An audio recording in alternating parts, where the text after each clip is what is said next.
Hello, I'm Charlotte Leslie, the Director of the Conservative Middle East Council, and I'm speaking to you from the 2023 Manama Dialogue in Bahrain. It's over a month and a half since the terror attack of Hamas on Israel, and over a month and a half since Israel began its military operation in defence.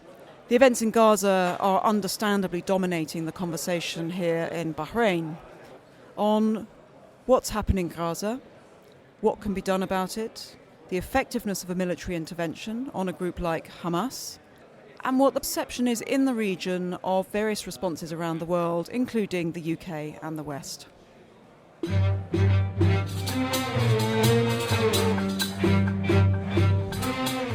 I'm here at the Manama Dialogue with Ambassador Hossam Zaki, who is the Chief of Staff to the Assistant Secretary General of the League of Arab States. Your Excellency, thank you for taking the time to be with me today. We're here in Bahrain today with events going on in Gaza which are quite unprecedented for recent times. We haven't seen this kind of decimation of a people for a very long time. We in Britain have our own conversation we're having about that. How is that crisis seen in the region? And how is the response of the UK and the USA seen from the Arab states, from where we are now? Well, unfortunately, as you said, this is the crisis of mega proportions, and the way the Israeli war machine has been attacking civilians in Gaza is almost, unprecedented in this scale, or unseen in this scale for a long time. But it's not new. Those wars happened before, and they will happen again for as long as the Israelis keep trying to apply a security solution. You asked me about the UK's position and the US position, and I can very safely tell you that in the Arab street and the Arab public opinion, and including the Arab governments, not many were happy with those positions that came out of London and Washington. And maybe London and Washington will not be really keen to, but I assure you that the way the positions that have aligned themselves totally with the Israeli position, adopted the Israeli rhetoric, adopted the Israeli narrative, and sort of either completely ignored the Palestinian perspective on the issue, the Palestinian suffering that has been inflicted upon civilians for over 40 days now. This has really been offending and hurtful. I think it was a difficult thing to accept or to swallow. Really, we had hoped that countries such as the UK would take a more even-handed approach toward this issue, but unfortunately we found out that it was the Israeli narrative all through, and some meager words to placate the Palestinians and their so-called suffering, and that's it. And that is not at all what we were hoping for, and that's not what the situation needs, actually. The situation needs responsible countries with responsible attitudes that deal with the situation in a way that addresses the grievances of both parties and put the blame where the blame should be put. When you have a war machine like the one that is conducted by Israel, crushing civilians, crushing children and women and elderly, without real words coming out of any official's mouth in the West, that is really something that we remember, and it is not lost. It is there in the memory. It will remain. This is why we say often that our lives are not less worthy than Israeli lives or any other lives.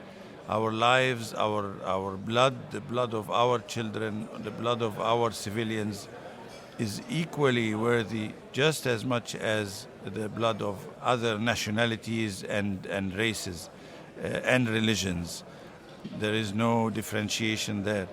And I think when you tackle this, you should not tackle it only in words, but you should tackle it in deeds, and you should demonstrate that you care about all the lives, all the civilians' lives, all the victims' lives, just as much. So not 100 words to condemn one act and then just a couple of words to condemn an equally, if not more, horrific acts. This is wrong, and it's not going to lead us anywhere, and it will definitely hurt the credibility of those who adopt this approach.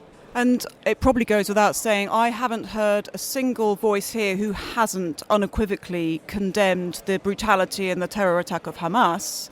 And that's the case, isn't it? It's possible to condemn Hamas and also be diabolically concerned about what is happening to the people of Gaza.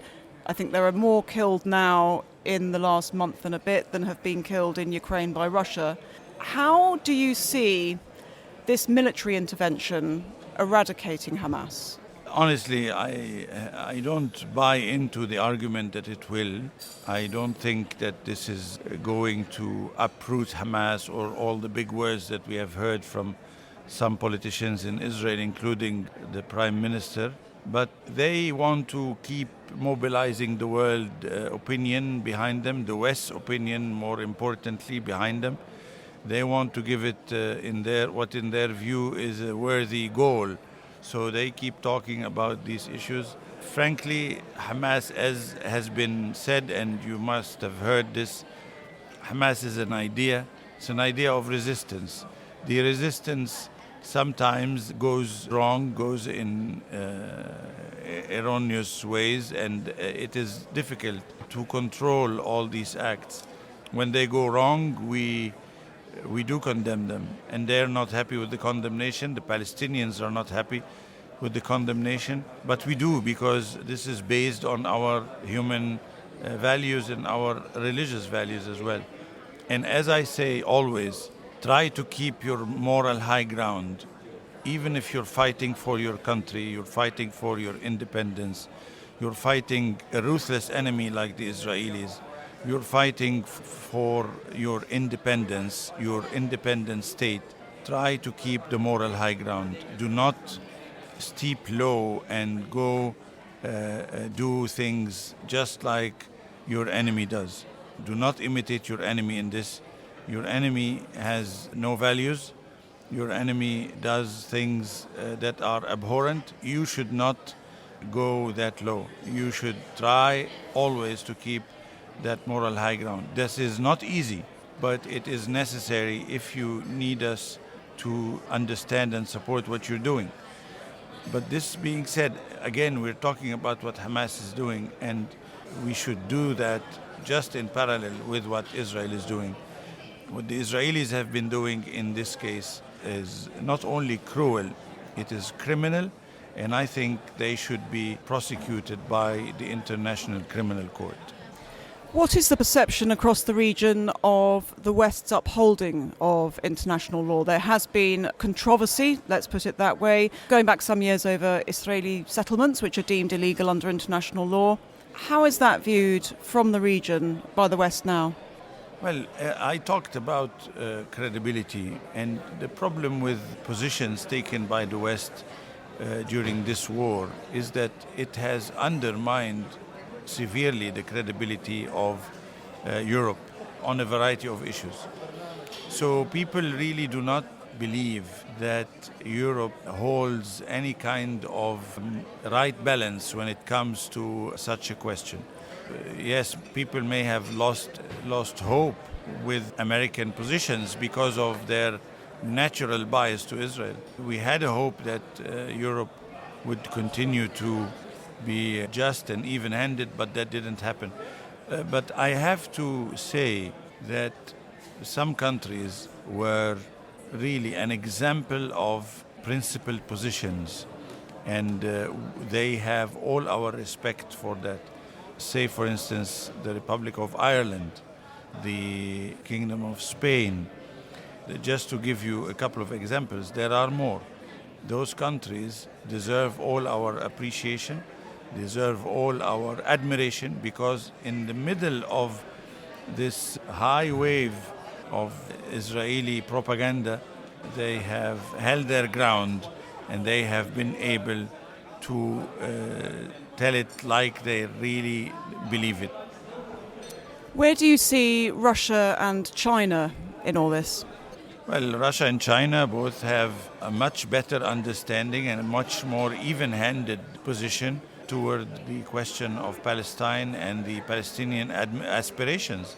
So clearly they have positioned themselves in a way that makes them closer to the Arab position than anybody else.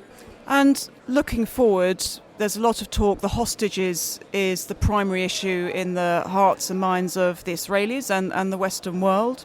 Do you see any likelihood of the hostages being released anytime soon?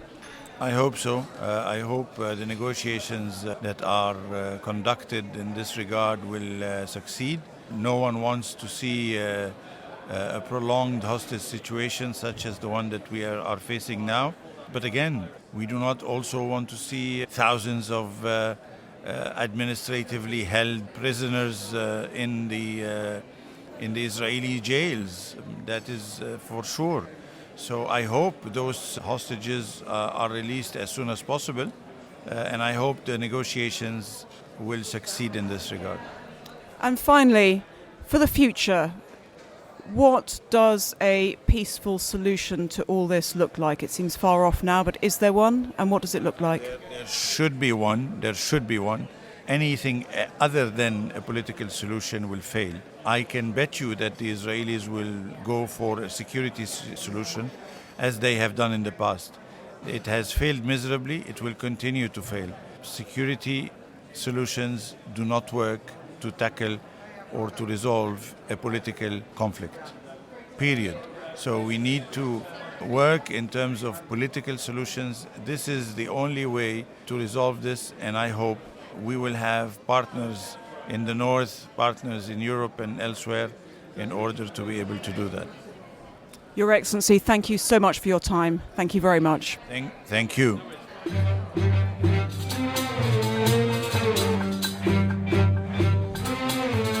We finally reached the end of the Manama Dialogue 2023, and I'm here with, and I hope she doesn't mind me describing her as this, a Manama Dialogue veteran, Baria Alamuddin. Baria, can you introduce yourself and say a little bit about yourself? Sure. My name is Baria Alamuddin. I'm Lebanese British, and I've been living in the UK actually for 42 years. Thanks to an Israeli invasion in 1982 of my country. I'm a journalist, a columnist, and I just published a book on the militia state in Iraq called Militia State, and it's on the third edition, I hope, with some reviews, and I will be happy to talk to you. Baria, thank you. We were all at the opening dinner for the Manama Dialogue, where the Crown Prince of Bahrain, gave a speech that was received varyingly, but with a lot of compliments from many quarters. What did you make of the Crown Prince's opening speech? I must declare an interest. I'm a great admirer of the Crown Prince. Over the years, I've known him to be somebody who's extremely knowledgeable, well-read, and an intellectual who knows the world around him with vast experience.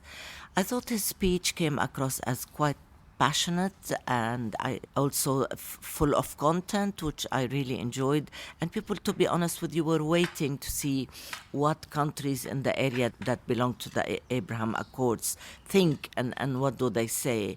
Israeli propaganda would have you believe that these countries have abandoned the Palestinian cause and they don't really care how many people die in Gaza or whatever. Anyway, I find his speech saying exactly the opposite of that still the core problems in this area is really the Palestinian cause. And I think it's not only for this area. When I think of the Palestinian cause, I think of it as a human issue. As you know, Charlotte, human rights are not divisible. They're international. They're indeed belong to every human on this earth. So I would think of it as a just cause that really should concern every human being around the world. It's crystal clear to me that this is how the Crown Prince's speech came across. And I thought in the Arab world it has been extremely well received, and he had very high praise from different quarters. Maybe not the axis of resistance or axis of evil, as you like to put it. I also, to be honest, thought that in Bahrain, he represented point of view of his people. He very much represented what the people felt. And if anything, this particular conference, that said very little about anything else except Gaza.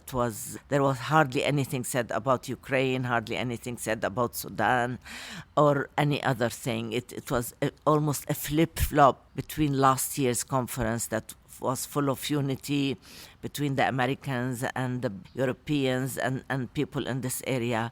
If anything, this conference made clear there was a huge division. Elsewhere in the conference, we heard one person make the claim that all roads of division and disruption lead back to Iran, and then someone else disagree with that person and say, no, all roads of discord and disturbance and disruption actually lead back to the Israel-Palestine issue. What do you make of that, and what do you make of the role of Iran in all this? Oh, definitely both of them are disruptive and lead to division in this area. I think that the role of Iran in the area is diminishing slowly but surely, and I think people are starting to see that all this bombastic talk about, freeing the Palestinians and destroying Israel, God forbid, actually came to nothing. Almost Iran indeed is very disruptive, especially with its role and its proxies around the area. We all know, and it's very well documented what they are trying to do, what they have done, and they use these Arab proxies to further their own interests in the area and around the world. This is becoming clearer and clearer to people in the area, although they are trying very hard to sell, especially in my country, Lebanon, the fact that this is just the beginning, and what's happening in the south of Lebanon, which has already displaced about 50,000 people and killed at least 100 people from Hezbollah. These are young men who have had their life ahead of them. Indeed, a journalist has been killed in Lebanon, and this is something I'd really like to today also, a journalist dead in Gaza. There is now more than 50 journalists between Gaza and other places that have been killed by the Israelis. What I find ridiculous in this whole thing is when Israel hits hospitals and the international media says we don't know who did it, or international organizations. It's certainly not the Hamas killing their own people. They certainly are blamed for it already, and rightly so. I disagree with the Hamas attack on the 7th of October. Of course, one does not forget the historic grievances of the Gaza people. Nevertheless, this is not an excuse to kill young people and to kill women and innocent lives. Wars are wars, and soldiers die in wars, but civilians are a completely different matter. I do not think in my lifetime I have seen such barbaric and savage attacks on civilians, especially on the people of Gaza, and so I think this conference gave many opinions and excluded others, but nevertheless it was rightly focused on Gaza, rightly so. Baria, you've been covering the region for many years, and there's very few important people who you haven't interviewed. What do you make of the current crisis? The Middle East has never been an uneventful place. Where are we now? Is this unusual and unprecedented in your experience of the region? Oh, indeed, yes. And I think we have to see really deep changes, and I hope the changes will be to the better. I hope this has definitely moved forward the fact that there is a need for peace between the Palestinians and the Israelis. The two-state King Abdullah plan is a perfect example of how to go forward with this. We still also have Iran in the area, and you asked me about it, and we didn't go at length into it. I think also Iran, the disruption and the danger Iran poses should be addressed also by the international community before it is too late. Iran has to choose to live with its neighbor again with equal footing and not behave like it's the superior power. It's a Muslim country. There is no reason it shouldn't get along with the other Muslim countries in the area, work together. Iran is now a poor country as it's supposed to be a rich country. The way they deal with their women, the way they behave, their human rights record is appalling. They're very poor on justice or development for their people. So I hope this will be a time when everybody pauses and think that and the Israelis will decide, and this is really crucial, that change of opinion in Israel, where the Israelis stop and think, no, we cannot have peace without making peace with the Palestinians. Then everybody can live in peace. I find it difficult to believe there is one family in Israel today that can sleep in peace like it did before the 7th of October. And I hope this changes for both the Israelis and the Palestinians. Baria Alamuddin, thank you very much indeed.